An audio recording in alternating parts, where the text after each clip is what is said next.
Want some, get some. Can I get a hell yeah?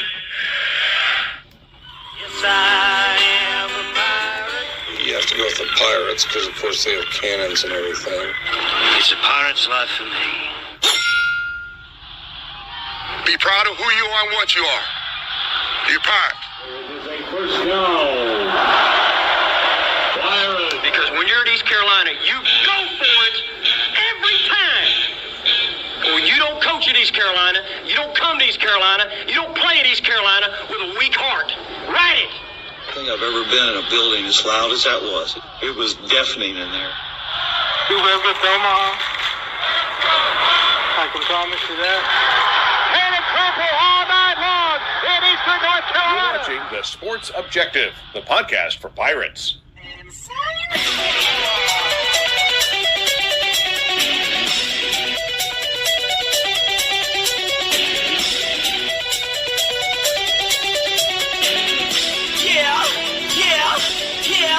Yeah. My heart is purple and gold. I'm a pirate down of my soul, and I don't back down not at all. Find out when the cannons explode.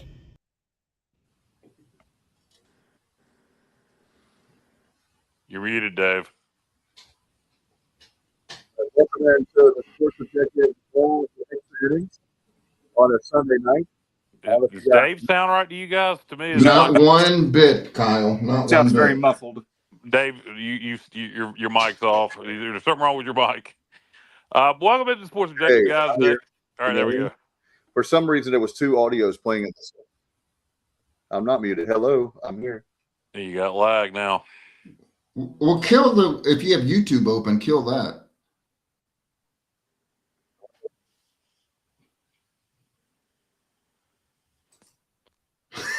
This is a great start right here, guys. It's the look on your face, Dave. Kyle, do you want to kick it off? Yeah, guys. Sports Objective. I just went away. Dave We is all having did. Dave is having technical difficulties. He will be back when those technical difficulties resolve. In the meantime, we welcome in the one and only Johnny Stats Robertson, Jr. Welcome to the show. Hey, what's going on, fellas? Definitely had better weekends, better days. Well, we'll talk about it. I'd rather not, but we will. We'll trudge through it, and we'll try to figure out what's going on with these Pirates. It is down to just me and JR now. Apparently, Alan Vick. I had my big introduction ready for Alan Vick, JR. Now I can't even use it. Yeah, well, he'll be back. Well, hopefully. Yeah, no, dude, it's been a horrible week, Pirate baseball. 1-3 for the week. You lose a heartbreaker at Duke on a walk-off free-run homer when you have the lead in the ninth on the road. You play well Friday night, get the dub. Saturday was a disaster. Today, you battle back. You have a 2-run lead in the bottom of the ninth. And again, just like at Duke, you can't hold on to it. You lose in extra innings. JR, to me, this team is playing tight. They don't look like they're having a lot of fun out there on the diamond. And I think that may be part of the problem. These guys are stressing. It's mental. Coach Godwin's a very intense guy. He's a great coach. This is not a knock against Coach Godwin, but you hear him with the media. He's a very intense guy, and I wonder.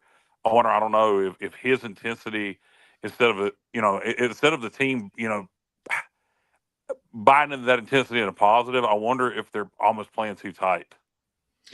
Kyle, excellent observation, because I feel the same way, only that, it's definitely not an indictment on Coach Godwin, because, he's proven that he's got the formula figured out for success, but maybe, things are changing a little bit. Maybe the new coaching staff isn't meshing quite as well. There's some tension there.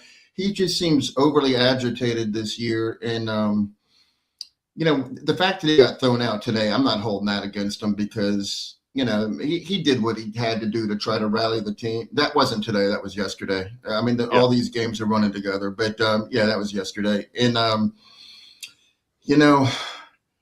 I just feel like someone told me that they heard one of the players mention to their parents that it's not exactly a carefree attitude. It is a little uptight. So, I don't know if that's what's affecting the play or what it is, but there's something going on there where they're just not at optimum performance whatsoever. Pitching looked great.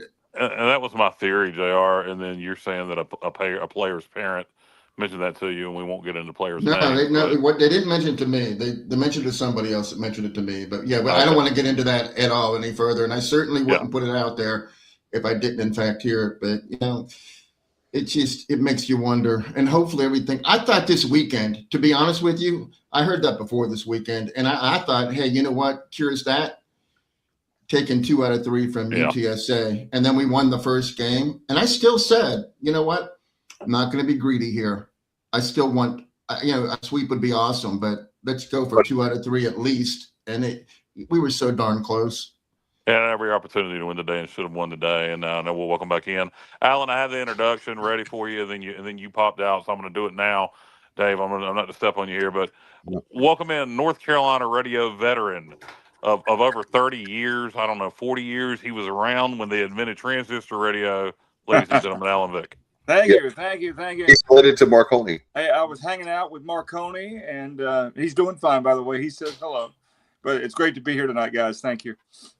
Yeah, by the way, I'm sorry, guys. I figured out, I'll tell you guys in chat what happened. But anyway, all is good as far as that now. I had 2 sources of audio, and I figured it out. So we're all good. I thought about Kyle and Alan and Johnny. You guys are all music fans. Susan Tedeschi has a song called "It Hurts So Bad." That's the way that I felt today. I just knew we were going to win that game. And then it's like there's like a responsibility, just like when the Patriots were winning all the time. They had this thing where they were talking about the responsibility of winning. It can also work the other way around. And it almost felt like today it was like, here we go again. We're down 5-0. We come back and we're up 7-5. I wasn't cocky at all, because you still have to put them out, right? But it kind of felt like, here we go again, right? Well, to me, it's like what me and JR were discussing. We're playing tight. Yep. You're not going to win games. You're not going to win tight games when you're playing tight baseball. You're just not going to. And we're not good in close games. And anytime, to me, that always indicates playing tight. Now, I'm no expert. I will stand on my expertise of college football versus anybody, but I'm not going to sit here and pretend that I'm a college baseball expert. But I do know sports in general, and I do know you can't win tight games playing tight. And I think instead of rolling with momentum and taking the momentum into the bottom of the ninth, when one little thing went wrong, we let it snowball. And then, we didn't seem to have much confidence in the extra innings. I mean, you could just see us trying to hang on. And, some of that is the pitching depth for sure. Some of that's definitely just simply pitching depth, being down 2 starters. Maybe some of our relievers aren't performing, or we're asking them to perform, pitch way longer than they should be having to. Right. But so it's not all just playing tight. Some of this is the pitching situation. Well, but the thing is too, though, that we were down 5-0, right? But I'm just wondering what's going on with why we're almost into April, and you see that we have the talent. We definitely have the talent. This is definitely not I will say this is definitely not a talent deficiency. We have great coaching. We have the great of everything. So I don't think we have a lot of power on this team. At least it hasn't shown it yet, JR. I don't know your thoughts on that, but that is one thing place I do think we're lacking in the talent department. I don't think we have for a lot of power. I think we do. It hasn't shown itself yet. I mean, our home run leader is Grady Linehan, and we know Austin Irby and Colby proved last season, that they're capable of double-digit home runs. It hasn't happened yet. Maybe, it'll click at some point, but yeah, power-wise, I think South Florida is way, way, way at the bottom. Other than them, like, everybody has more home runs than us. But I will say this: I do want to give credit to the Pirates this weekend for one thing, and that is, people don't realize UTSA, what kind of numbers they've been running up offensively, and they've played 1, 2, 3, 4, 5, 6. They played 7 series before this one, and the fewest runs that they had scored was 27 against New Mexico State. We held them to 14, and the fewest hits that they've been held to is 32, which was Dallas Baptist. We held them to 18 hits. So 18 hits, 14 runs over 3 games for UTSA is phenomenal. And you know, at one point they didn't score in like 15 innings. Pitching staff did enough, particularly Friday and yesterday. Even though yesterday was the most lopsided game, it won't because of the pitching. And today they gave up some runs, but for the most part we answered. So no, you really, with the pitching depth issues we have at the starter, you know, in the rotation, I think our pitching staff really wasn't. Today they were a bit of the problem, particularly when we got into, you know, extras. You could tell we were hesitant to go into the pen more. But besides that, you really you can't really. The pitching staff, I think, did enough this weekend. You guys can you hear me? I got a phone call. The pitching staff did enough this weekend considering the situation. Yes, it did. Yes, it did. We've got to be able to hit, and we're popping up a lot of pitch.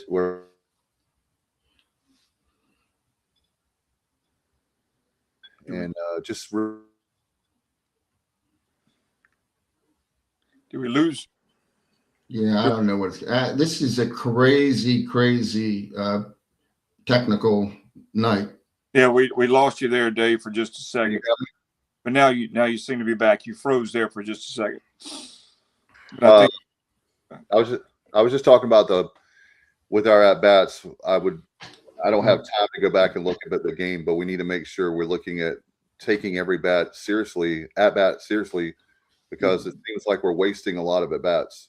Well, I want to address what Kyle was talking about, because I do feel like it, even though our pitching, based on the stats I just threw out there, pitching did very well for what we, threw out there. But, we didn't see Gavin Van Kempen, of course, and we didn't see Colby Weber. But, I mean, is Brett Antolik, is he hurt too? I mean, I know he didn't have a fantastic outing his last time out, but, I mean, we didn't see him at all. Luke Payne warmed up a couple of times. So I'm not going to read too much into that. He was available. Nick Moran must still have soreness. We didn't have him either. And, Alex Boucher is coming in to try to save the game. And I made a comment a couple weeks ago that Alex Boucher is not really a pitcher. He did okay against Penn, but he's not really someone you want to depend on.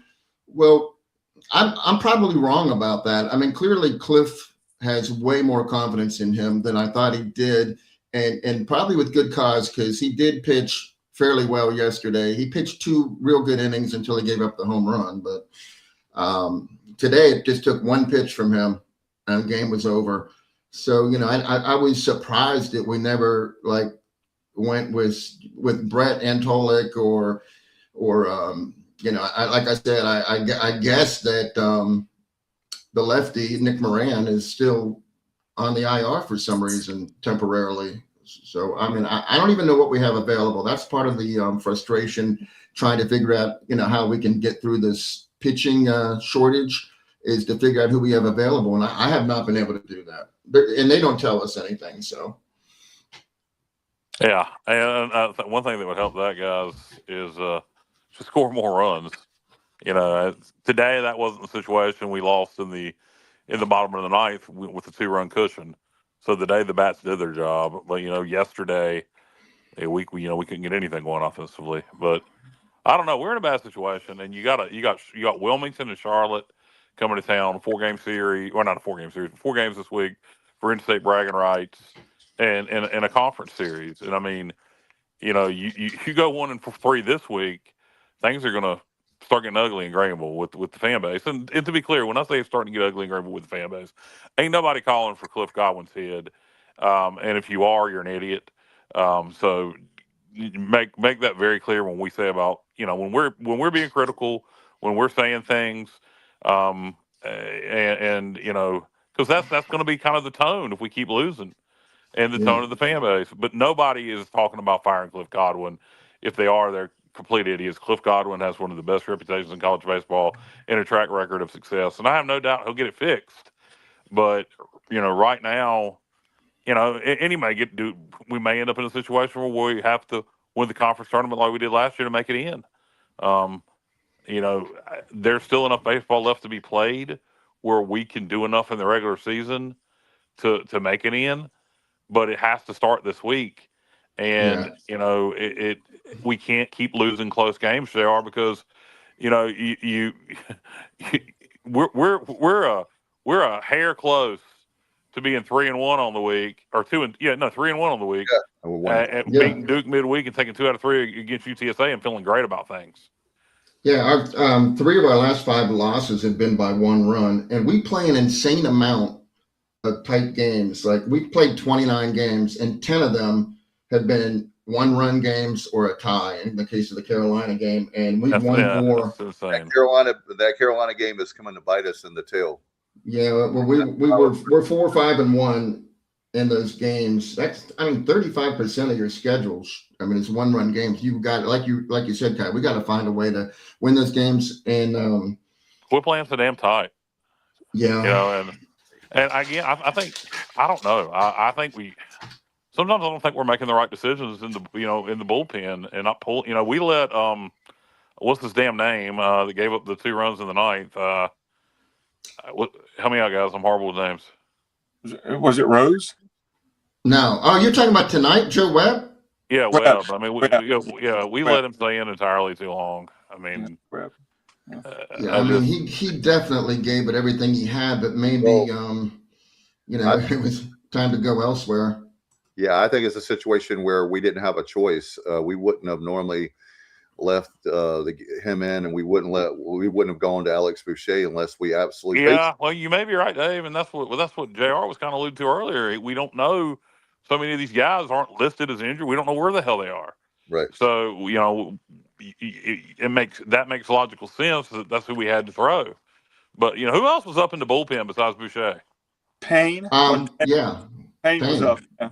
Okay. Those two they've been up together a lot lately, which they never have put Luke Payne in, and I'd like to see what he can do, but Alex Boucher, like I said, 1 pitch. Here's what we got to stop doing, and I think, Kyle, this comes from being tight. I really do. Okay, we played 10 innings today. 5 of their 10 leadoff hitters, we either walk or hit them with a pitch, or they got a base hit. Great, JR. That's an obvious point that we haven't spoke about.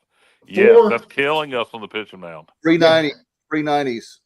And 4 of those 5 leadoff batters that got on base scored, and the one that didn't score was in the first inning. And the only reason he didn't score it was Caden Miller led off the game with a walk, and then he got thrown out at the plate because it was a fantastic play. It was Matt Lashley threw it to Carlos for the first out, and then Carlos threw it to AI, and then AI threw it directly home because he saw the guy going for home plate. It was a bullet. It was a great tag by Walker Barron, and it was a perfect play. And I was like, yes, this is how this game's going to go. We got some luck on our side, and the break's going our way, and executing very well. And that guy, he's the only leadoff base runner that didn't score. The other 4 all did. Yeah, and you're right. You talk about walks and hitting and hitting batters. Well, I'd rather give up a home run than walk somebody or hit them with a pitch in most situations. It bothers me so bad to just give free base runners. They always come back to bite you, and when you do it multiple times in a row, like we did in this game, that's a great point, JR, and something very obvious that should have been spoke to already, honestly. But yeah, and that goes back to playing tight. Those are the kind of things you do when you're tight, when you're worried about giving up a homer, and you're pitching tight. Yeah. Now, hey, their pitchers were in a similar situation. They had guys out there that weren't used to being, in those situations. So we took advantage of the same thing. We had 4 leadoff batters get on base. 3 of them scored, but we had 3 batters hit in the 7th inning. Grady led off the inning, got hit by a pitch. Then AI got hit by a pitch. and then Davin got hit by a pitch. All three of them scored. So if they weren't hitting us with pitches, we would have never got back in the game. We scored 5 runs, and we only had 2 hits to score 5 runs because the rest was errors. They had 3 errors, a walk, 3 hit by pitches. So it wasn't all our bats that was doing it there to get us back in that game. They were helping us out as much as they could. Bad base running for Colby at third, Curtis. That was. Oh, I don't know about that. I don't know. I don't know if he got sent. It was I think they thought the ball got away from the catcher more than it did. Right. That's correct. So he took off for third, and their catcher just Stuckey. It was an easy play for him to throw it down to third. Yeah, I don't know if that was Colby or somebody gave him the go sign. I'm not sure. Are we getting any chance anybody's back this week, JR, or do we have any idea, Dave Allen? Have not heard anything about any potential returns, no. And, hey, while you're talking about that, Kyle, I thought it was really, really weird that we had Nick Parham playing shortstop in game 1, and we won that game. And then game 2, Nick played shortstop again, but then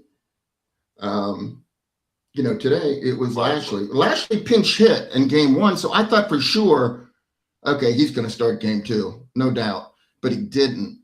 And Nick Parham's good with the glove, but he's not, he doesn't have the same bat that Matt Lashley does. So I felt like against San Antonio, we needed all the bat we could get. So I was surprised that Matt Lashley didn't start either game 1 or 2, and then he did start today, and he was 0-for-3, but. So, yeah. I'm sorry, JR. Go ahead. No, I was going to say. So there's another example of we just don't know what injury statuses are, and I guess that's how a lot of programs are, a lot of coaches are, but it's frustrating. Yeah, no doubt. John White says Marconi during the transmission of SOS from the Titanic. Alan, we were talking about earlier with Mark. Yes. I was there, saw it with my own 2 eyes.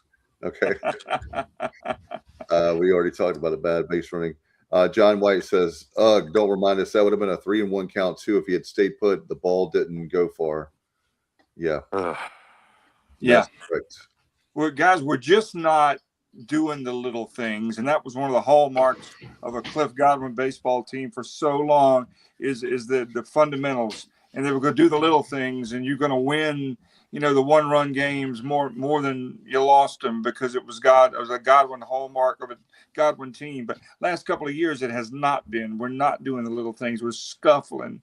We're losing games that we would have normally won over the last couple of years with the little small ball things that aren't going well.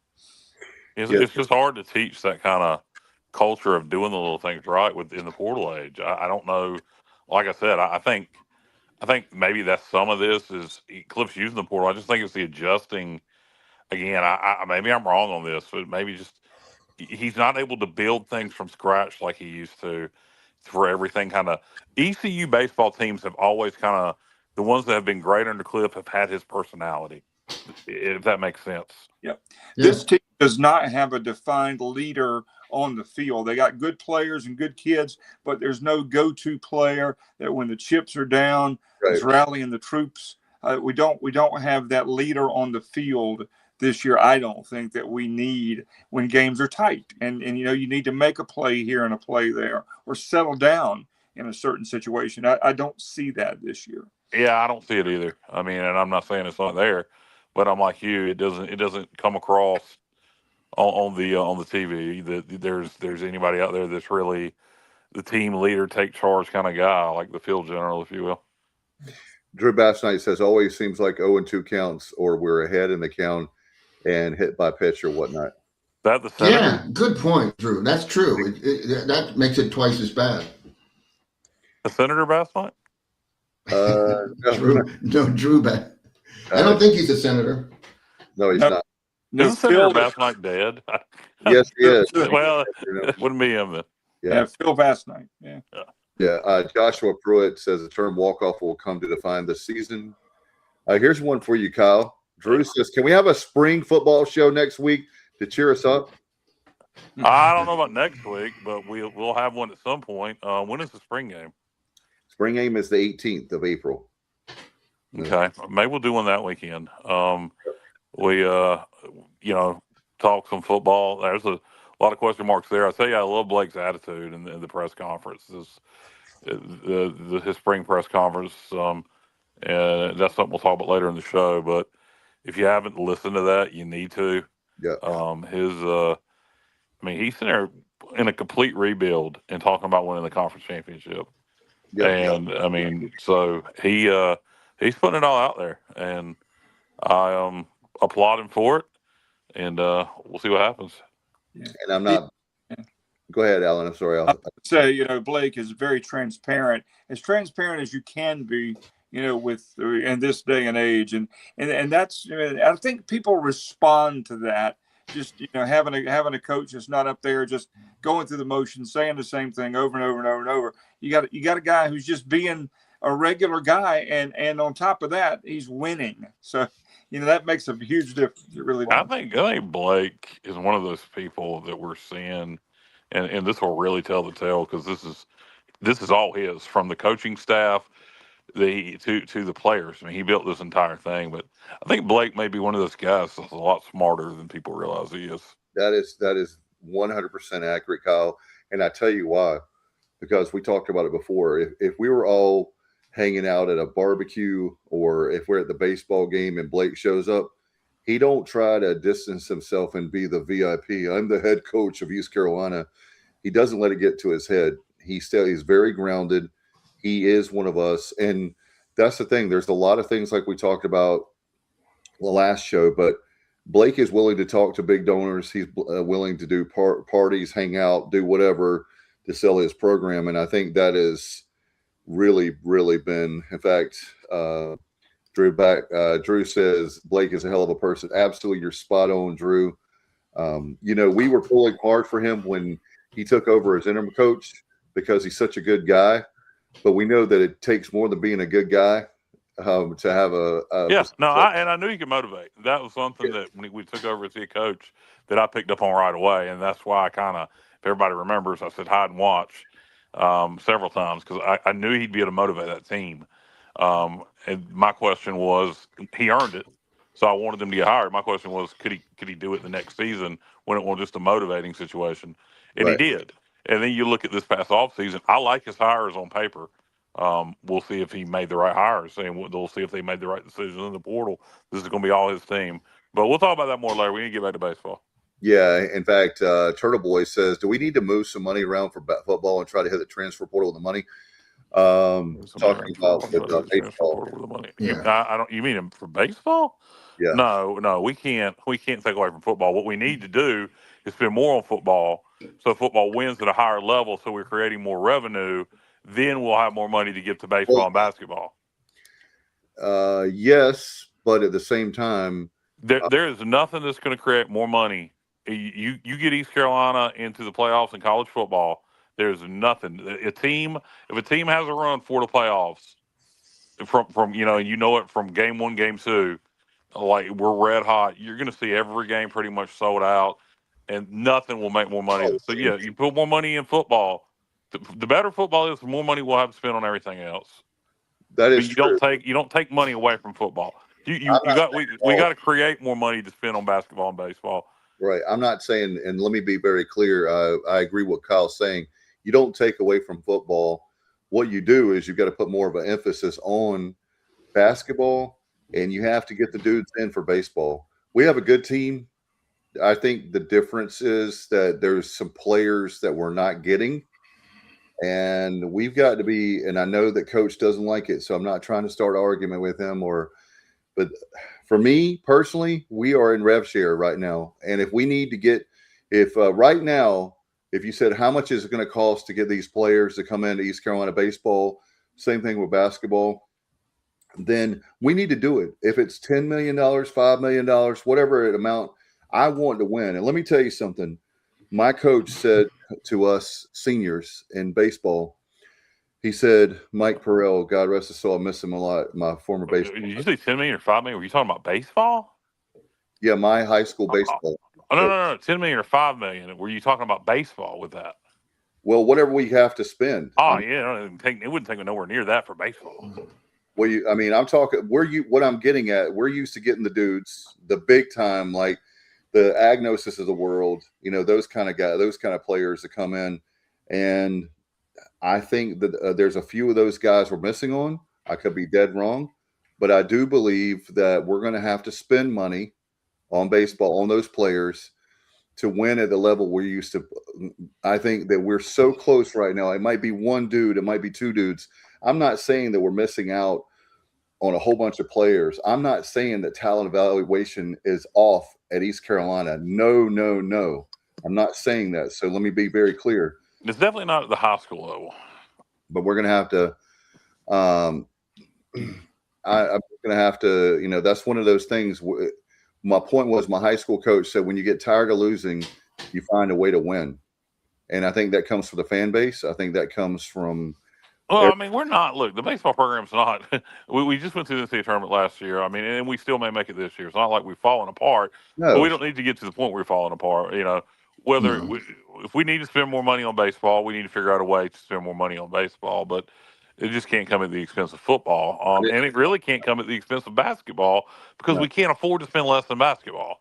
So there are enough people that love baseball that will give directly to baseball to make sure we have some more money to spend on that on players. Yeah, and that's what just like what Garrett Blackwater did for, and maybe John White and some others that follow the program really close.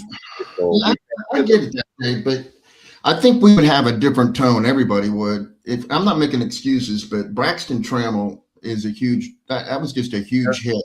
And we talked about lack of power. Well, he was leading the conference in home runs when him and Boucher had that collision. And if we had him, that's somebody that we did recruit and we did get him in here, but he's not available. And now with these two pitchers, hopefully they'll be back sooner than later. But I'm not making excuses. Is Braxton out for the year?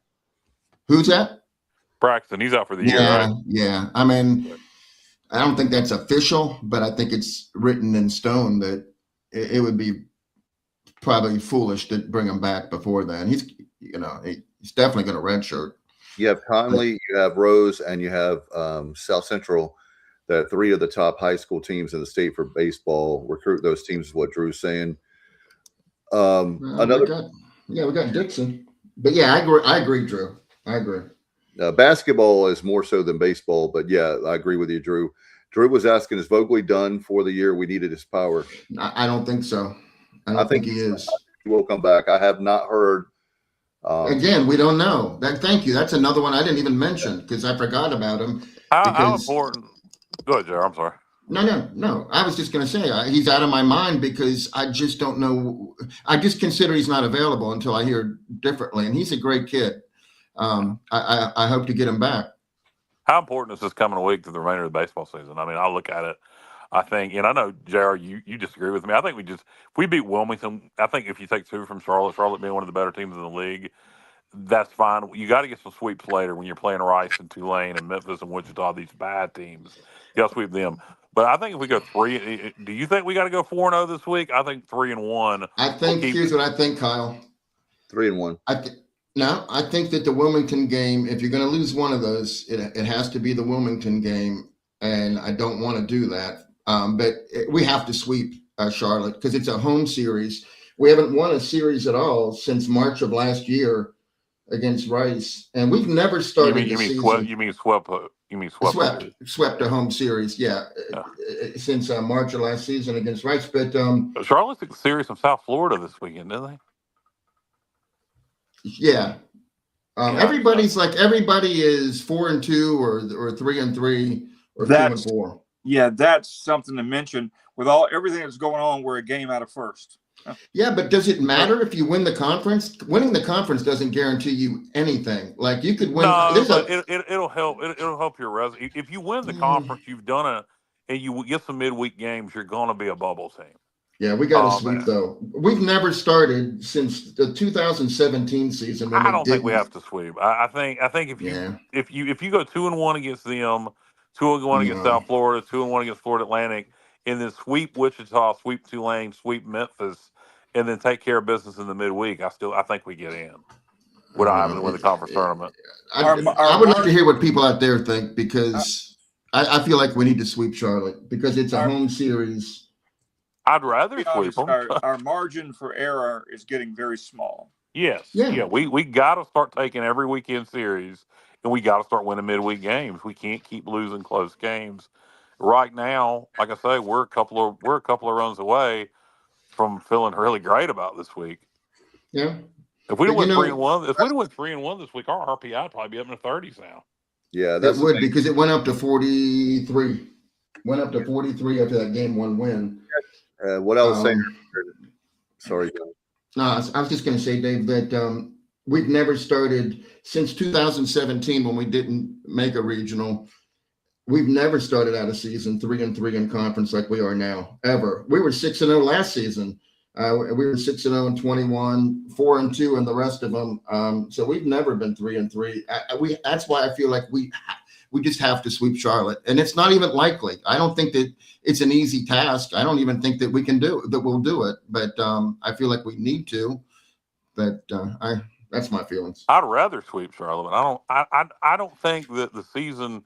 I don't think by not sweeping Charlotte, if we go 3-1 this week, that we're in a situation at that point where we're going to have to. There's nothing else we can do in the regular season to make the NCAAs without having to win the conference tournament.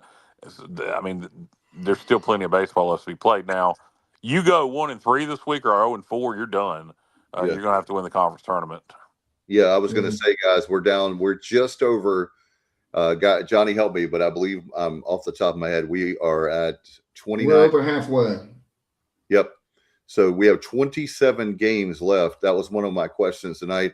I'm going to put Alan Vick on the spot. How many games do you think we have to win out of the 27? What's our record right now? We are 18, 11, or 16, 16, 12, and 1. I think we got to win 20. 16, 12, and 1. And out of the last 27, I'd say 19 minimum. Oh my! To do what? To get into a regional? Yeah, I'd say 20. Yeah, I say 23.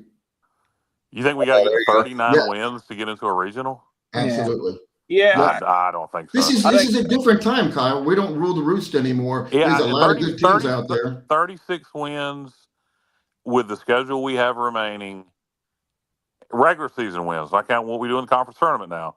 With the schedule we have remaining, we would be probably, if not top 25 RPI, we'd be really near it. Turtle asked, that was a Carolina game, Turtle. He's from Greensboro, where I was born. Turtle Boy live. You're talking about wins over Wilmington, South Florida, Charlotte, NC State, Duke, Campbell. I mean, that if you go 20-7 during that period, there's no way we're not pushing top 25 RPI. Yeah, we can't. Yeah, Kenny says this right, and he's right. 36 will not get you in. My magical number. I disagree, man. I disagree. I think with the schedule we play. I think that the magical number I always look for us to have a good season. I look at the 40 number. So 40, you're in hosting position. Yeah, we're going to have to go on quite the run to get to 40 wins. That's just, I don't think that's going to be attainable. I think it probably isn't, and especially with our pitching in the situation that it is. So you think we need 38 in the regular season to get in, JR? Yeah, and I'll tell you, I do one of my things I do is I break down for the last, I guess, 7 seasons, maybe even 8, what every team had to do that made it as an at-large. I looked at all their resumes, and I know that our resume needs to be like way, way, way better than what it is. Right, what 12-7 is a stretch based on pitch. Yeah, he's saying to even get there. 12. Yeah. John, do you think it's 12-7, 36 wins? Do you think we would be in, or do you think we would be in? We would be a bubble team, or we would be out? Justin's saying 35. Justin says 35 wins gets us in. Wow, I say 36. I want to know what John White thinks. He says not enough consistency on both sides, offense, pitching, and defense. Yeah, he don't even think we're going to get to 20 Kyle, and 7. Well, all right, JR, what if we go? What if we get to 36, finish second in the conference, and make the semifinals of the tournament? Says if we did 20 and 7, he says that we're in. So he thinks 20 and 7 we're in also with 36 wins. Yeah. He's just saying he doesn't see us going 20 and 7 because of. Yeah, I understand what you're saying. Okay. You're doing all you can. Put yourself in a position to not have to win the conference tournament to get in. I mean, and that's where we're right on. We have no margin for error much anymore. Yeah, I think you get to 36 wins and then you don't go 2 in barbecue. You at least win 2 in the conference tournament. And with that funky Cole Medina format, I mean, finishing in the top 4 becomes imperative. What I was going to ask you guys, thank you, Kyle. I was going to ask you guys, I think last week, a sidebar really fast. What do you think about that new format? I've eaten dinner, but if you want to have a salad bar really fast, we can do it.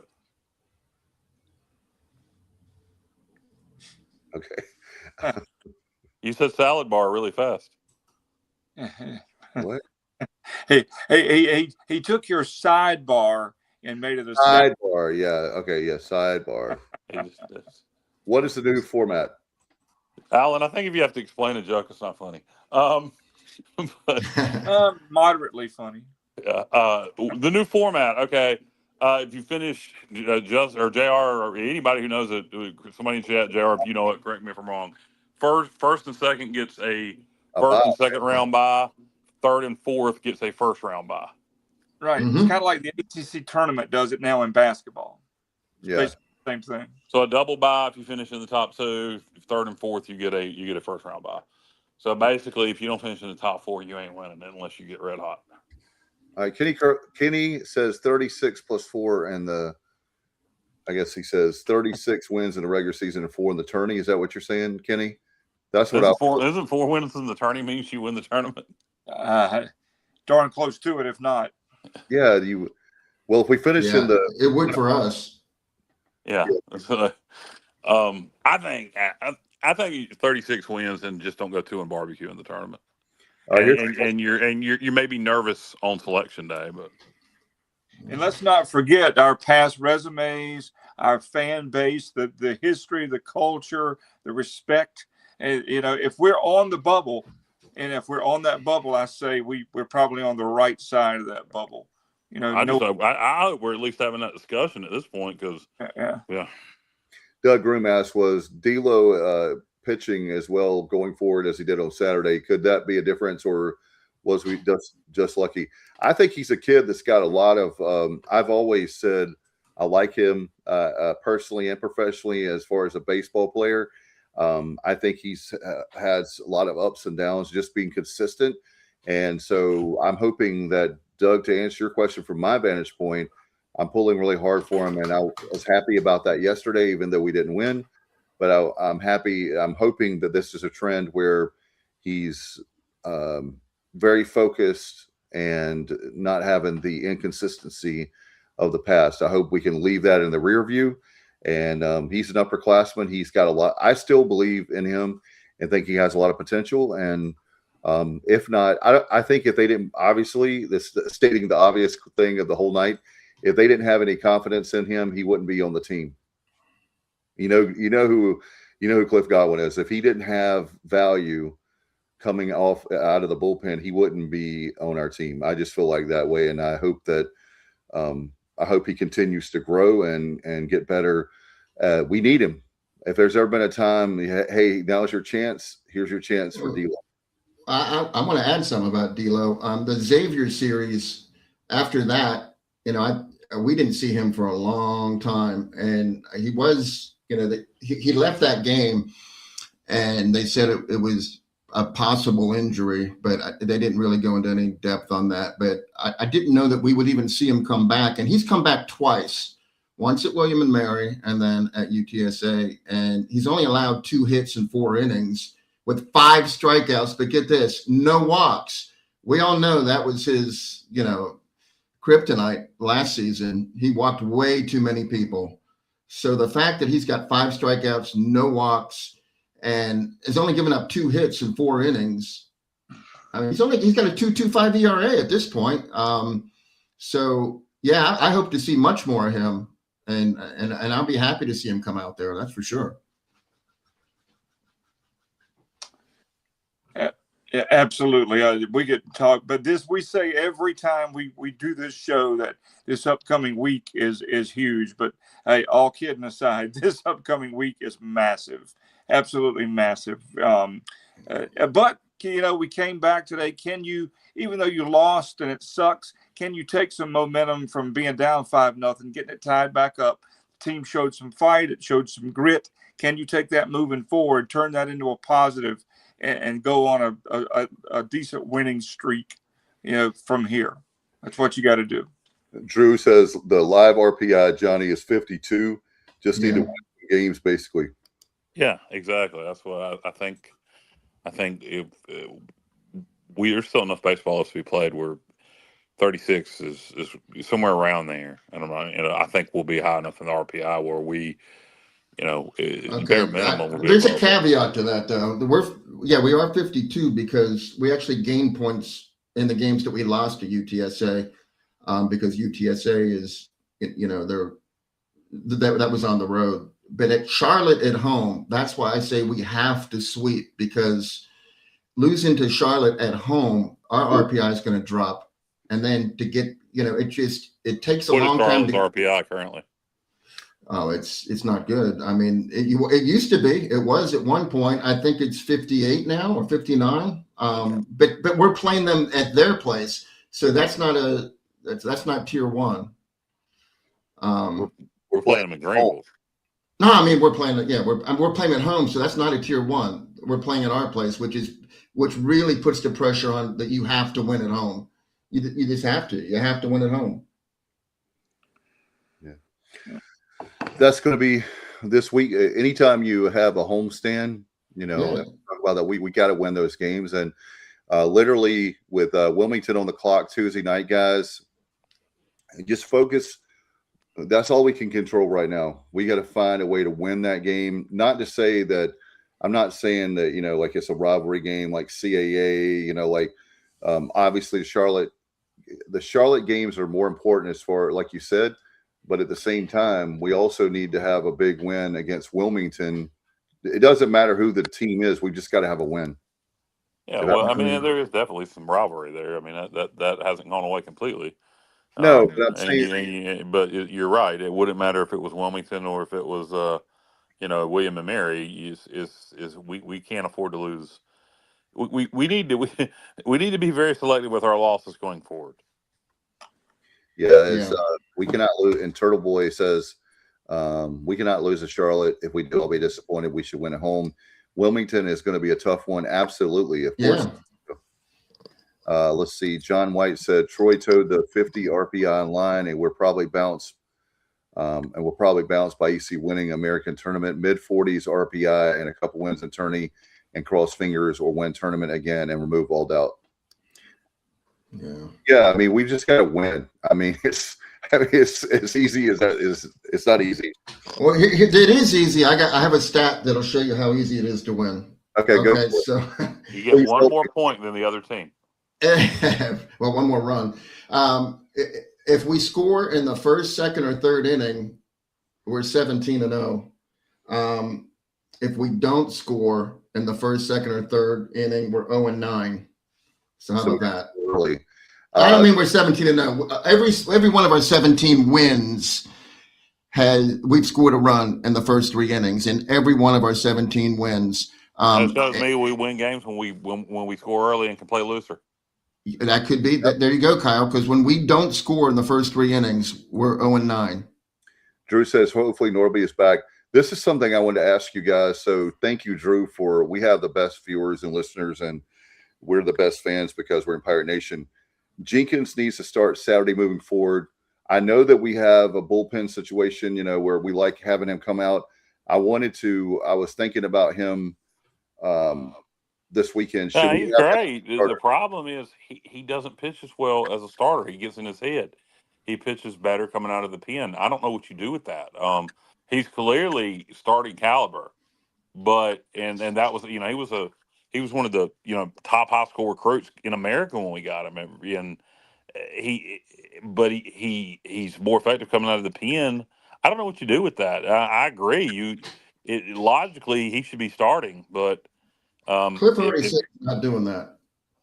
Yeah, because he gets in his head too much. Yeah. So I mean, I don't. Yeah, there's a reason why When you got a kid who has said that, who has said it publicly that he prefers the bullpen because he gets in his head as a starter. I don't know what you do with that. You do like you did today and bring him in the second.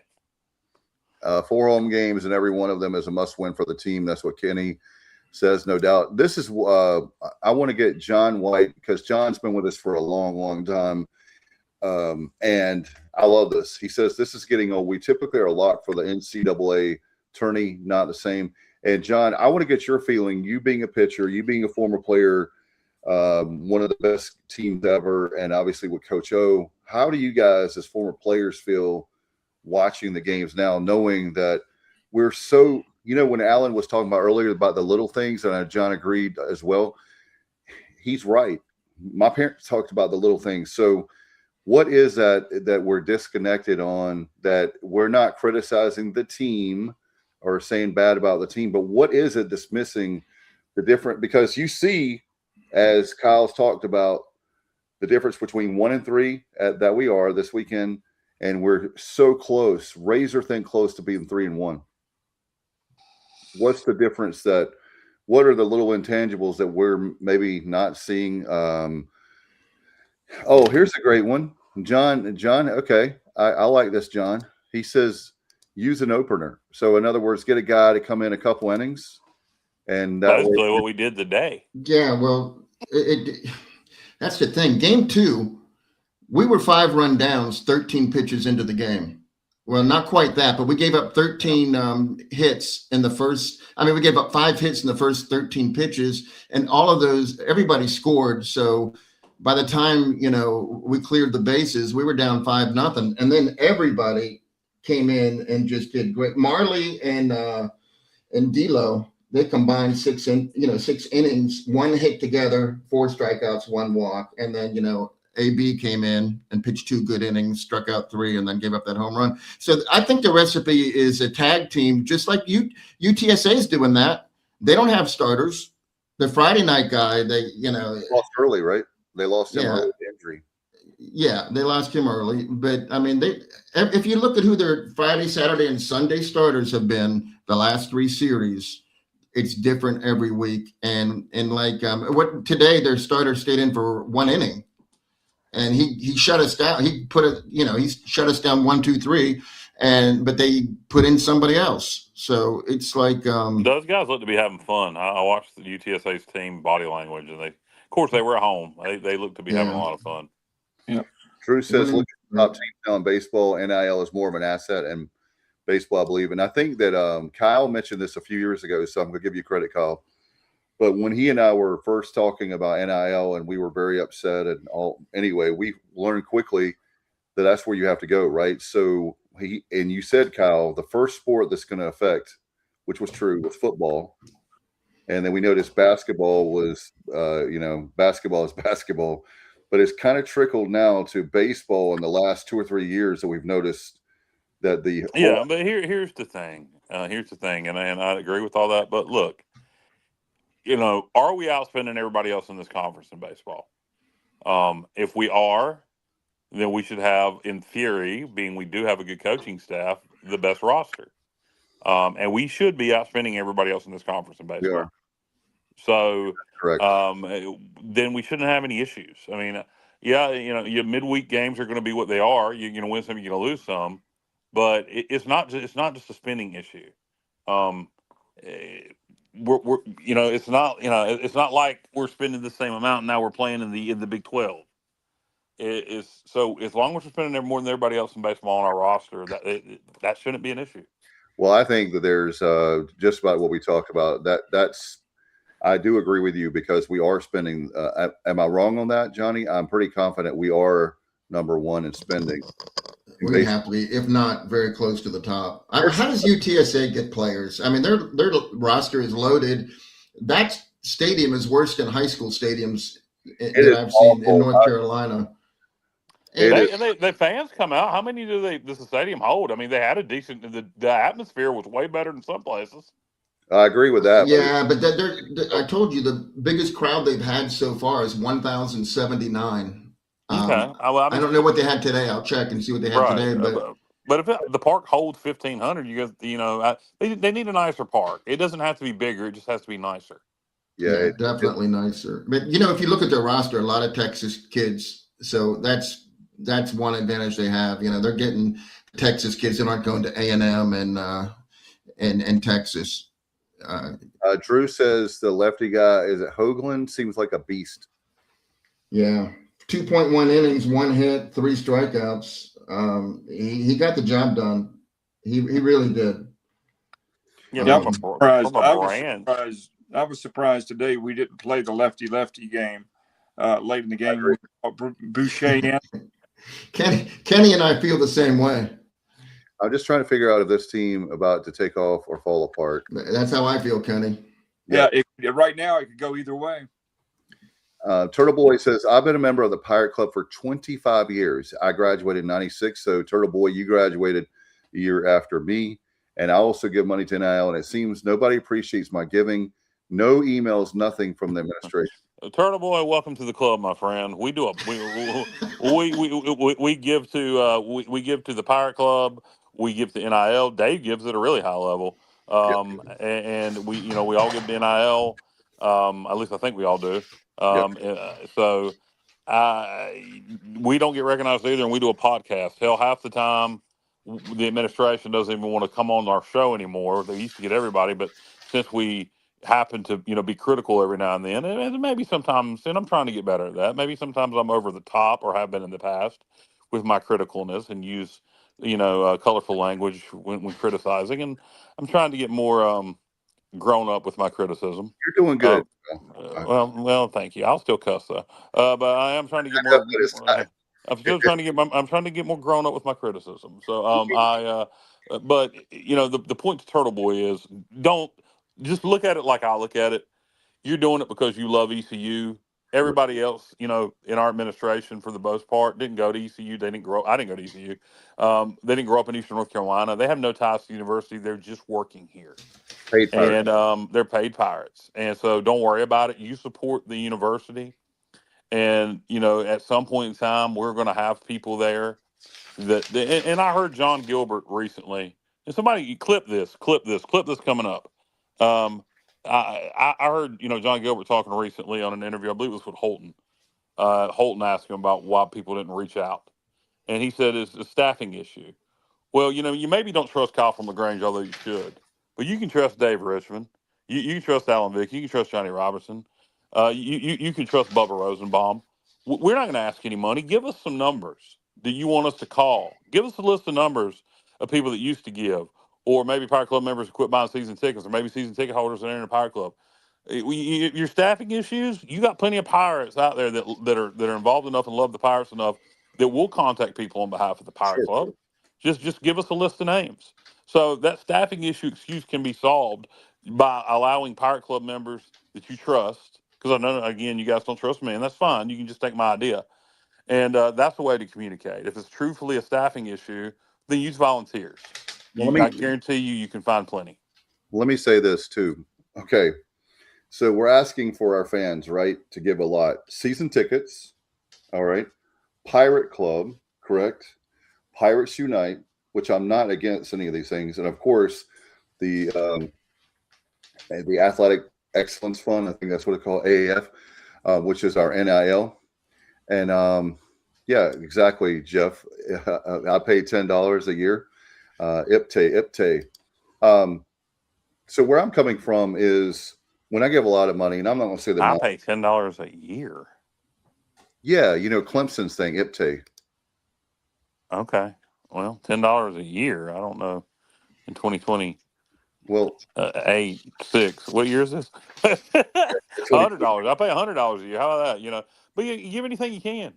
Particularly, look, there is a giving minimum to the Pirate Club of $100 a year, but to NIL there is not. If you want to do a one-time $10 donation, think of everybody. If everybody that goes through those gates at Dowdy Ficklen Stadium would give a $10 donation, we should have We should have a competition with Appalachian State the week of the Appalachian State Great game idea.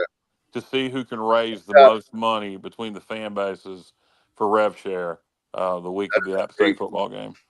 That is a great day, a great idea, Kyle, and great for that game, because wouldn't that be cool to have like on the scoreboard, like in the first quarter, second quarter, whatever. As long as we win the game, yes. Yes, but we obviously want to win that game. But my point is that we have 4 buckets of money that we're giving to right now, right? And so I gave a nice gift for the baseball expansion. I'm not making it about me. I did get a note from Blaze, who was my Pirate Club rep, so I appreciated that very much. But it shouldn't matter, and I'm not knocking the people that gave big money. But if you give a big donation like I did, why didn't people recognize? And it's not about me. It sounds like it's about me, but I'm just saying there's a lot of people that are making. We have a show, so I can say it. There are a lot of people that are making big donations because they're not a millionaire, but they're still making big donations, and they're not getting recognized.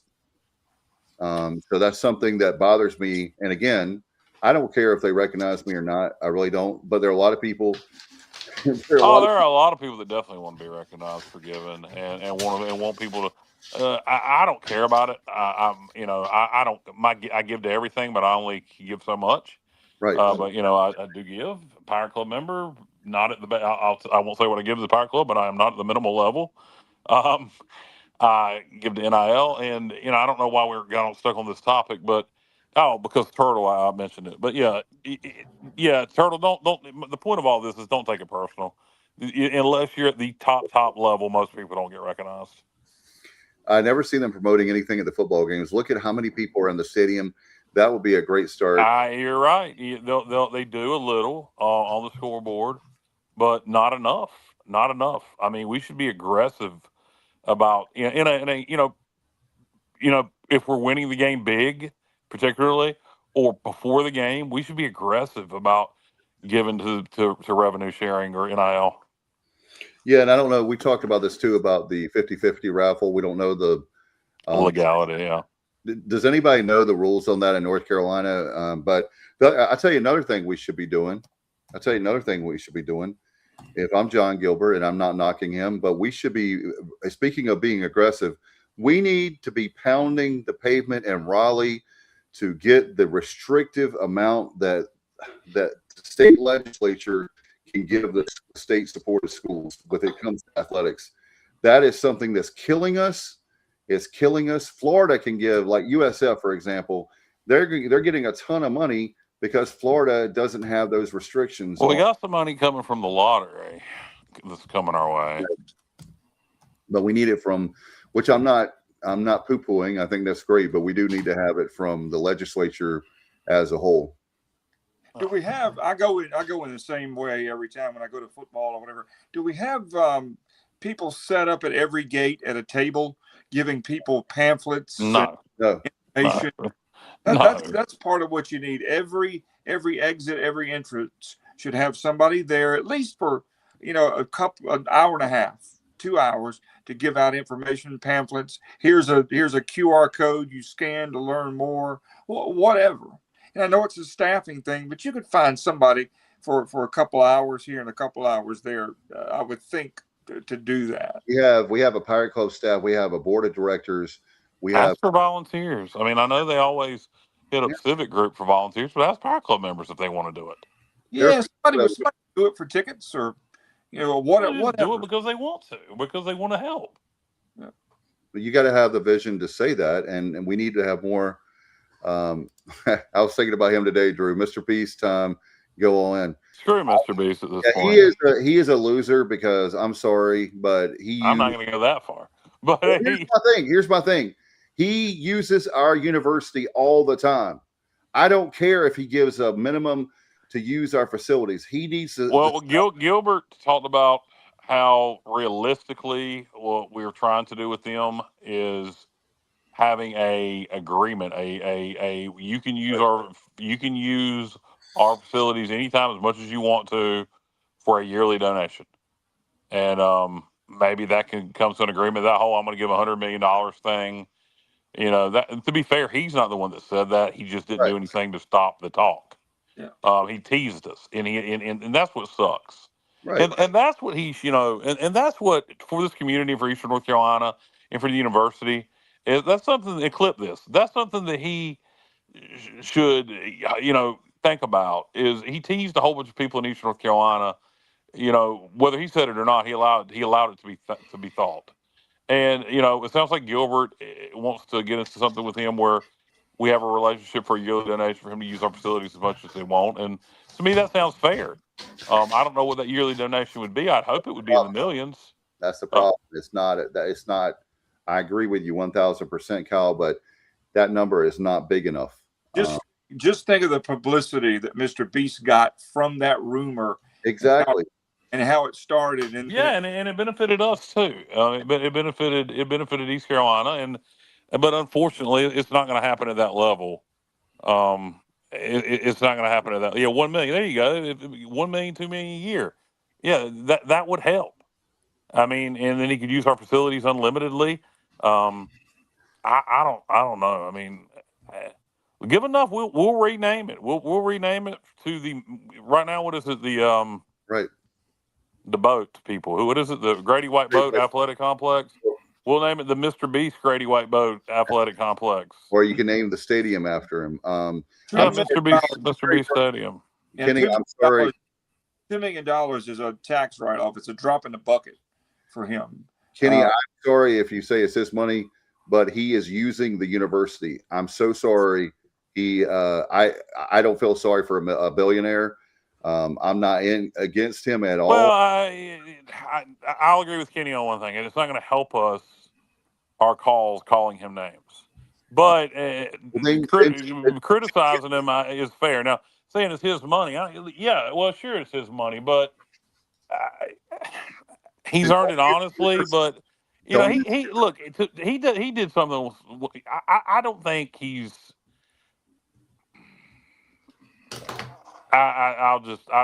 He did a video one time that really pissed me off, and I won't get into that on the air. Mr. Beast, we want your help. And I hope you would find it in your heart to give to the university. It's like Elvis. It's now or never. Turtle Boy says, where I live, the fire department does a 50-50 raffle, and they make a ton just by selling tickets. That's a great idea. And again, to be fair, we've talked about it ad nauseum. Yeah, to be fair to the university, I don't know if there's any legal issues, but all the protein. We heard there was, Dave, something about gambling on a campus on camp. But gambling laws have changed in North Carolina. So how does it affect 50-50 drawings? I've seen it at the military ball, where somebody walked away, with several $1,000s at the night of the NC State military ball. So, I mean, not only would it, if it was allowed, be a good fundraiser to go to rev share every football game, but somebody would walk away with a nice chunk of change also. Right. So basically, I may have to move churches, Alan, if y'all know we're a good church, but I'm a good Southern Baptist. But I'll tell you right now, if I had it my way and they legally could do it, I'd put a sports book right there at Dowdy Ficklen Stadium. I'm sorry. There's been a Southern Baptist and a Methodist. Yes, I do. You do? What is it? The Methodist walks out the front of the ABC store. The Southern Baptist. Well, close. The Methodist will speak to you when they see you at the liquor store. Yeah, I've heard those jokes actually. They said, Turtle Boy says, heck, they could sell out of tickets at one football game. Amen, brother, for that. Robert Dedrick says, isn't the Town Bank Tower naming soon? Mr. Beast Tower, Town Bank paid $3 million. No, they paid $3 million total. Unfortunately, Robert, I wish it was $3 million a year, but it was. Yeah, we seem to take too little money, in my opinion, for naming rights. Yeah, but maybe it's just. And I'm not against. And let me be clear, Kyle. I appreciate Town Bank a lot, but yeah. You look at how many times. I hope they get outbid this time by somebody giving, 3 times, 4 times that. I like this idea. A-Win, one of our regulars. 50-50 sponsored by Grover Gaming. There you go. There you go. I like that, A-Win. And again, I hope if there is some laws, let's change those laws, because They're archaic, antiquated, and we need to make sure that the fans would buy our fans if we can do it. If and when we can do it, we will make a good chunk of change on every. I'll tell you what, if we can ever get John Gilbert or Ryan Robinson or anybody from the university back on here, well, I maybe we can ask them directly if that's something we can do. And I don't know if they'll know the answer or not, but we can at least put it in their ear. Yeah. Well, hopefully, we'll definitely have to see how that goes, fellas. Obviously, did you want to talk more about baseball, or we can move? If it wasn't for JR, we'd be able to get them all on the show. JR, I'm the one holding back. Wait a minute. How did JR become the problem? I'm going to stick up to JR. Everybody knows that Gilbert hates JR. Oh my Lord! Secret's out. Dang it. Hey, Dave, I did have one more thing on baseball. Not really Pirate. So last season, there's only 35 at-large bids available. Only 4 teams that were not power. What do you want to call them, Kyle? What do we call them? These baseball should be the Power 3. Yeah, well, anybody, and I'm going to include Oregon State in that because they're a perennial, they're a national power. So 4 of the 35 teams were non-power schools. Southern Miss, their RPI was 21. UTSA, their RPI was 18. UC Irvine, their RPI was 23. And Dallas Baptist, I'm not sure what their RPI was, but it was in the 20s. So that's why it's so hard. Those were the only at-large teams that weren't from power leagues last year. Yeah, 31 of the 35 were from the Big 3, and I added Oregon State. Yes, sir. Wow, that is very concerning. It is, because most years you have the belt with 3 teams in every year. I mean, you have Conference USA used to be a multi-bid league. The American, I think, should be this year. You got the new Pac-12 starting next year that will you have DBU, Oregon State.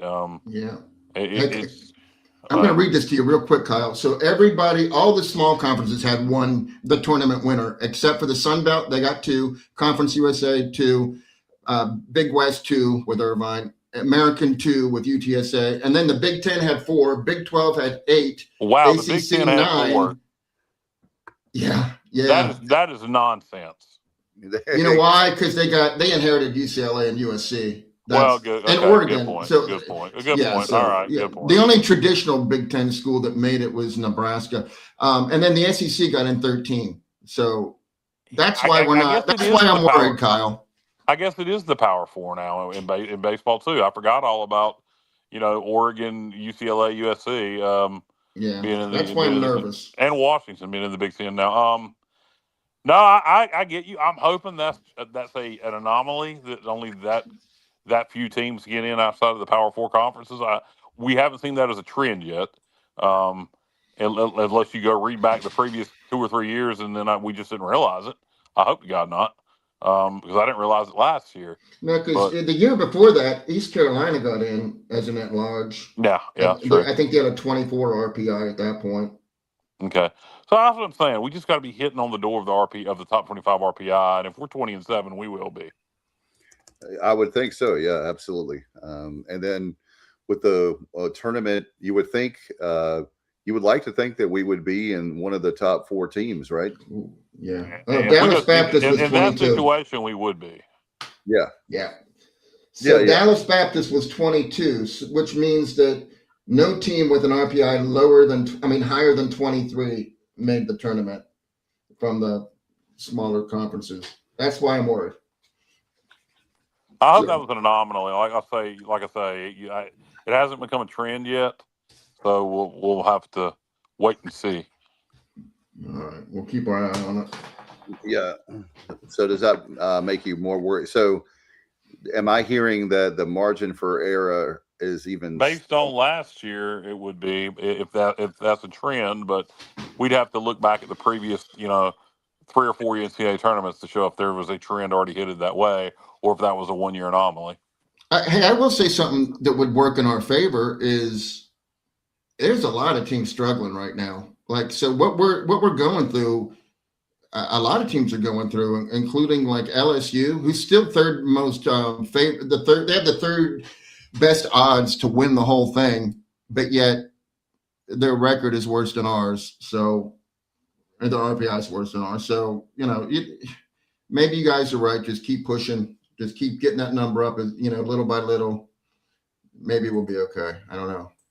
Well, we got to, again, as Coach talks about, I know Coach Godwin's talking about some marathon, not a sprint. And so all we can focus on is, like I said, Wilmington. We'll focus on Wilmington.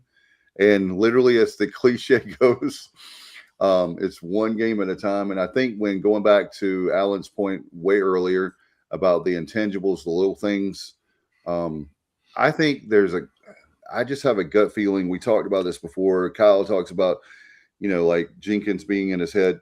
I think they're trying to do too much. I don't know if that makes any sense. Like, they want it so bad, and that makes them play tight, right? This team has right now, for the lack of better terminology, in my opinion, this team has the yips. They just right now, but it only takes a couple of wins. Momentum in baseball, any sport, is so important, but baseball especially.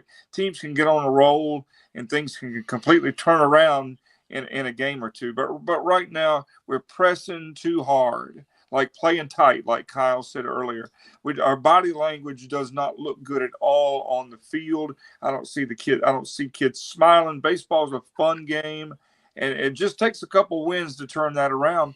But the time is now. I mean, we don't have What do you have? Hey, what do you have to lose? What do you have to lose? Yeah, we're getting to the point now. We got to play loose because we got to go. That's just the bottom line. We got to start winning some games immediately. Yeah. Hey, before we do leave baseball, we can't not mention Ethan Norby. That was ridiculous what he did. That was definitely his second best outing. No one's going to top the Coastal effort from last season, but this was darn close. So everybody calling for Ethan Norby to maybe lose the Friday spot. I'm sure there are a lot of people. To who at this point? We don't have anybody else healthy. Well, that's true. This is before the two injuries to Weber and Van Kempen. So pitcher of the week. Ethan's our guy, man. He's our Friday guy, and he's going to carry us. So he looked like he was having fun, though, didn't he? Yeah. Well, maybe that's the secret. He was loose. He looked like he was having fun out there. Yep. Extra innings player of the week. Who you going with? Said pitcher of the week is obviously Norby. Who you going for the player of the week? Who you got? I know it's a tough week, but we still pick. Is there anybody? I mean, give a bright spot for a player being called. Who was it? Who did we have last week? I think we had. It was Davin Whitaker, and then I think Colby the week before that. Yeah. I mean, I guess we should probably give it to Braden Burris. Yeah, Braden had the best series this weekend. I mean, statistically, did he not? I mean, he had a couple of hits in all three games. Not a lot of runs or RBIs, but hey, he did. He's Braden again. So I mean, I'm looking forward to him. The rest of the season, setting the table for us in the leadoff spot. Awen gave a super chat. Thank you to Awen once again. Thanks, Awen. $5. Let's go. And if you would also like to get shouted out here on the Sports Objective, give us your money. Super chats. That's what super chats are all about. Give us your money. We take that $5, we thumb wrestle for it, and the winner takes all. That's how it works. Super chat. I'm super chatty. Let's see. Ethan, All-American self came out. Exactly. Kenny says Brandon. John White says Burris, obviously. Okay, thank you, John. Turtle Boy says the team is deep, featuring 23 returning players and 19 newcomers. I didn't know we had that come back from last year. Not a lot of starters. But is he talking about football, the two deep? No, I thought he was talking about baseball. Is he talking No, about? there's no way he's talking about baseball. That's too many Baseball is players. only 32. Yeah, it must be football. Okay, is he going football? Yeah, well, that's not enough for the roster. So I don't. He's saying baseball. It's only 30 some on the team, bro. 32, 33. Well, 34, I think, is the active you can only have, but you can, you can redshirt people. Now you corrected it. And you can grandfather clause. I think he there's a couple he meant football. Yeah. I assuming is he talking about the two deep? Yeah, I was so I mean, guys that didn't play a lot last year. We have quite a few guys returning on defense. We played a lot of guys on defense last year. Who is returning? I was trying to. Who do we have back on offense besides Brock Spalding, guys? Kyler Pearson. He's not really a starter. He just comes to mind. Who do we have? That's a good question. Engelman, TJ Engelman. He played quite a bit at running back before he started. He got a little. He wasn't carrying the ball the best, but man, your guy Jaquez Petaway, Kyle. That's your guy. Well, you know what? I'm anxious to see Petaway in the screen game. Engelman, who I think's got a bright future at running back. I actually like our running back room quite a bunch. Blake does too. Even though we lost guys like Montgomery to Florida, I really don't think we took a step back in the running back room. No, I don't either. Dylan Lorick and Tyler Johnson are coming back. You just never know who's going to step up. So I'm not discounting, their contributions, but they definitely were not getting a lot of snaps. Yeah, we did really well in the portal in the running back room. And the kid from Havelock, Johnny Williams, I don't know where they're even going to put him. He was a running back. I think he's a wideout now. Yeah, we'll go over the roster when we're more prepared. And hold on, we would have what's his name back? The quarterback that you always botch his name. The one that started the Jordy Lowerly. No, the quarterback that started the. The quarterback. I thought you said cornerback. No. Jesus Christ, Ditta. Cheston Ditta, yeah. He was coming back until Kyle decided not to go to the bowl game, and then that's my fault. It's not. I'm out of here. It's not Kyle's fault on that one. I wish Ditta would have stayed. I'm not going to throw that on Kyle at all. Well, of course, I don't think JR's being serious. He's not. He's not. Thanks for clarifying. Ditta. I wish Ditta would have stayed. It really bugs me, particularly him going to North Texas. You just know he's going to go down there and light it up because that's just how stuff works. I do like the two we picked up. I like that they come from winning programs. I like that they were in similar offenses. But Ditta again, culture piece. He knows what it's all about. This is just a total rebuild. I have no doubt we'll have a good defense. It's just a total rebuild, and I think the pieces are there. I do think we have the pieces to be a good football team. And here's the good news: we're not the only ones going through this. Exactly. Almost everybody else in the American is that was good last year. That's correct. We're gonna be fine. I'm not worried about that at all. It's the world, unfortunately, we live in with the transfer, the free agency. Is what the transfer. I look for Army to be really good in the American this year. So you want Army? They're going to. I'm not making any picks this early, but I do think they're going to have a big bounce back here. Yeah. They have a great coach. They have a returning quarterback. That with them, that's important. When they don't have a returning quarterback, they have like an off year. When they have a guy that knows how to run that offense, very efficiently, they do well. So that's a good call, Kyle. Kenny Curling says Emory Williams is a big quarterback. Yeah, he's a big boy. He's 6'4".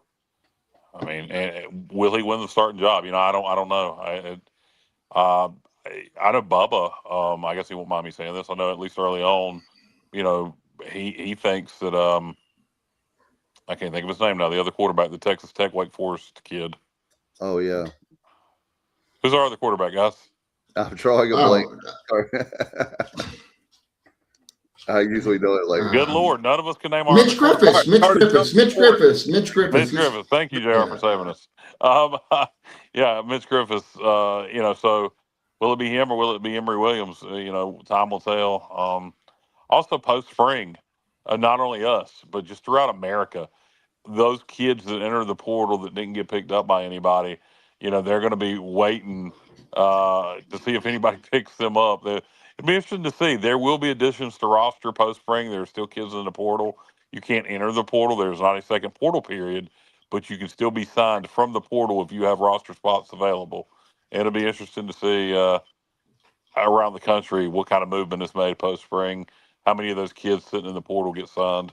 Probably not a lot. I don't expect anybody to sign a whole bunch, but um, uh, JR, can you think of any positions that we may look at post spring for who's still sitting out there just for depth? Offensive line. Yeah, but everybody needs depth. Yep. I like what we did on the O line in the portal. I do too. Well, that's because we got a guy from Southern Miss. I know you like that kid for sure. Yeah, I liked him, but even more so, I like the kid from Kennesaw State that was a starter on a conference championship offensive line. And then we've had 3 really good pickups in the portal on the O line. We could use some depth pieces, but I think that's maybe we did better than most teams in the group of 5 is on the O line in the portal. We could use some quarterback as well. Yeah, I don't care about chess and data leaving. Bubba says, great news is that Emory can't leave if Mitch wins the job like he could have last year. Great point. That's right. A great point. That goes both ways. Well, I mean, I guess he could leave, but he wouldn't be able to transfer or play anywhere. So there'd be no need to. All right. So, that's going to be an interesting battle. The quarterback battle is going to be quite fun to watch. I'm going 9-3 this year. Way too early prediction. Yeah, but too early. Yeah, I got to do a lot of research on a lot of teams, and there's too many unknowns. I don't know how anybody can make a educated prediction right now on as we sit right now, we'll go 9-3. I really feel I just did this a couple of weeks ago, and I refused to participate. Yeah, it's. What are you basing it on? Yeah, you just if you look at the teams we're playing, I would say Alabama is. Yeah, we went through the schedule, but I haven't looked at App State's roster. I haven't looked at USF's roster. I haven't looked at Tulsa's roster. We can play Tulsa this year. You get the point. Yeah. So I got to look at all these other teams' rosters, see what they got coming back, see what they did in the portal. Somebody like Temple, I don't think, and I could be wrong, I don't think they lost as much in the portal. They've got a good coach. They could take a big step forward this year. So a lot of things need to be looked at before I make any predictions. I will make one prediction. I would be shocked if we have a losing season based on everybody else going through the same crap we did. Right. And if you look at it, if we were the only ones going through it, then I would be very concerned, but we're not. Everybody that was good last year in the American lost most of their team, and many of them their coaching staffs. That's correct. But I have the Alabama loss and 2 conference losses. That's what I'm going with right now, and we'll talk more about that. Obviously, it's way too early, so we'll keep working on that, guys. Were there other things you want to talk about here in the roundtable tonight? I've got to go in a few minutes to pick my kids up, and I'll come right back. It's really close by, but we can just close it out when you need to go, unless there's some topic that is pressing that needs to be discussed. Yeah, obviously. What is Emory left? Right? Did he leave? Yeah, he's playing for Florida. Yeah, that's Florida. Yeah, obviously NCAA basketball, quite a weekend. Duke is gone. Carolina does not have a coach. We think NC State does have a coach. It's been quite the weekend for as far as college basketball goes. Yeah, Blake said he's not satisfied with making the military game again. And look, we've been there, done that. We should have won in 21. And I agree with his sentiment. However, that's the wrong word, but close enough. Sentiment on the goal should be to win a conference championship, but I wouldn't put down what you've accomplished. I wouldn't do that because winning those military balls were special. Having a 9-win team is special. So I wouldn't do that, and that would be my only little criticism for Coach Harrell, and I don't have very many. But otherwise, I love his message. Building on it. Yeah, it's time to aim high. It is time to aim high, but you don't want to. If you fall short, you don't want that to seem meaningless because you've denigrated it. You don't want, Coach, you've talked shit about in the military ball. Now we got to go play in the Myrtle Beach Bowl. We don't even care. So you got to be, to me, you got to be careful with that. But yes, the goal should definitely be to win the conference championship. Should be every year, and I'm glad he's saying it publicly. I absolutely love that. Oh, and here's another thing: possible Jeff Lebo return. And I've heard that as an assistant coach. Yeah. JR, what are your thoughts and what are you hearing on that? I haven't heard anything other than what we just, talked about in the group chat. I don't know. I wouldn't be opposed to it. Dave, you hearing something? Well, I will tell you this. What I know personally, I don't know about the. It makes sense, and I'll tell you why. And again, hear me out on this. I don't have knowledge. I'm just hearing when people are saying the rumor. So I will tell you how it makes sense. How it makes sense is we didn't have. We were a coach. We had a coach vacancy the whole entire year, right? Lebo obviously got. He got let go when Hubert was let go. His wife, Melissa, I know personally, and her sister Dee Dee and I went to school together. Melissa is from Williamston. Her parents are elderly. All of our parents are, up there as far as a lot of my friends in the Williamston area. But they're elderly, and it would make sense from the family side of things. I'll just say that to move to Greenville, to work in Greenville, or if even if they lived in Williamston. And I know some realtors, they have Williamston ties. I'm joking, but it makes sense from that standpoint. If he's willing to be an assistant, hey, he had a great run here. I think he had some physical health problems that hurt him the last 2 years. That was not his fault as far as coaching, but he got the hip replacement and things. I don't think he left on bad terms. I think that it was just a health situation. So, having said all that, I'm all for him coming back. Yeah, I don't know. I heard there was more interest on our, at least early on, I heard there was more interest on our side than there was his side. And that may be true. That may be true. What did Bubba say? He agrees, Kyle, but I think he meant all the obvious of playing for a conference title and probably a better bowl if that happens in the playoffs. Yeah, I do too, Bubba, but I just wish he would have worded it a little different. I love the message. I just wish he'd have worded that one thing a little different. All right.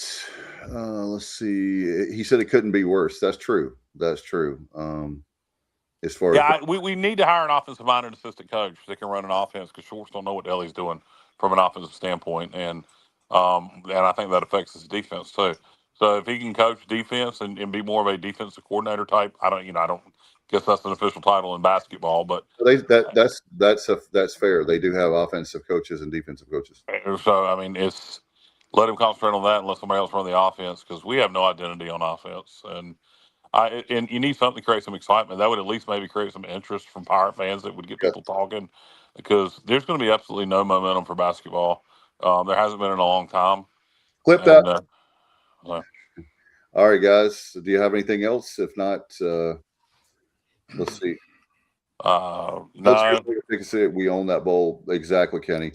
I want everybody to let's try to stay as positive as we can. Let's pull hard for the Pirates this week because let's get everybody, a lot of people. I know it's a Tuesday night. Let's get a lot of people out there rocking. And if you don't have if you're not going like I do, I either sell my seats or I give them to my friend, as Alan knows, and he and I are up there a lot of times in the press box. Yeah.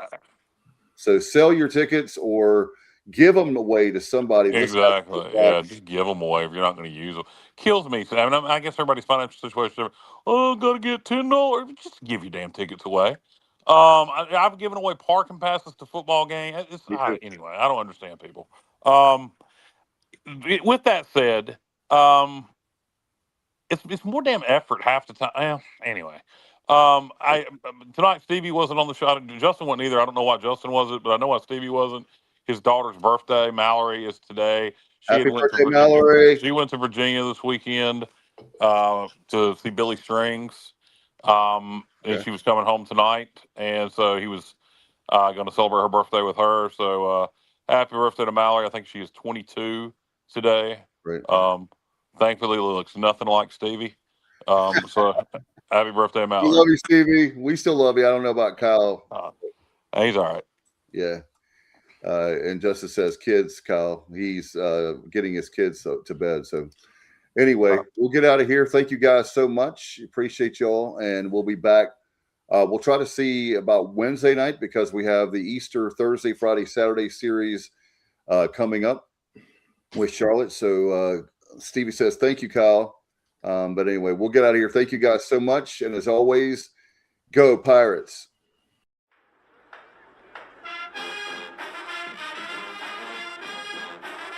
You're watching The Sports Objective, the podcast for Pirates.